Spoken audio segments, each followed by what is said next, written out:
ও কি মানুষ না যন্ত্র? ভিডিওটি দেখে এমন মন্তব্য করেছেন অনেকেই। ঘাড় স্থির রেখে মাথা ঘোরে দুই পাশে, আবার মাথা স্থির রেখে শরীর ঘোরে ডানে বামে। দেখে মনে হয় যেন কোনো রোবটিক প্রাণী বা উন্নত কোনো কৃত্রিম বুদ্ধিমত্তার ফল। কিন্তু তা নয়, এটি কোনো প্রকৃতির জাদু নয়। এটি সজীব মিয়া নামের মাত্র ১৩ বছর বয়সী এক কিশোরের শরীরের অদ্ভুত গতিবিধি,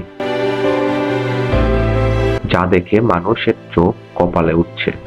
অবাক হয়ে অনেকে জিজ্ঞাসা করেছেন, ও কি মানুষ না যন্ত্র? সজীব যখন নিজের মাথা বৈদ্যুতিক মোটরের মতো ঘোরান অথচ শরীর একদম স্থির থাকে, তখন অনেকের কাছে ব্যাপারটি অবিশ্বাস্য মনে হয়। সজীব নিজেই বলে, মানুষ বলে আমার ঘাড় ভেঙে যাবে, কিন্তু আমি করি।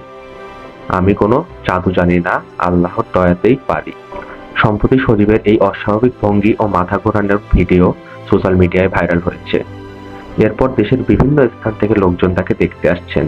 সবাই বিস্মিত, কারণ এমন শরীরের ভঙ্গি ও নমনীয়তা একজন সুস্থ মানুষের পক্ষে কল্পনাতীত। সজীব জানায়, ছোটবেলা থেকেই সে এমনভাবে ঘাড় ও শরীর নাড়াতে পারে। তার পরিবারের মানুষ বিশ্বাস করেন এটা আল্লাহর দেওয়া বিশেষ প্রতিভা। ডাক্তাররাও বিষয়টি দেখে অবাক, কেউ কেউ গবেষণার প্রস্তাব দিয়েছেন।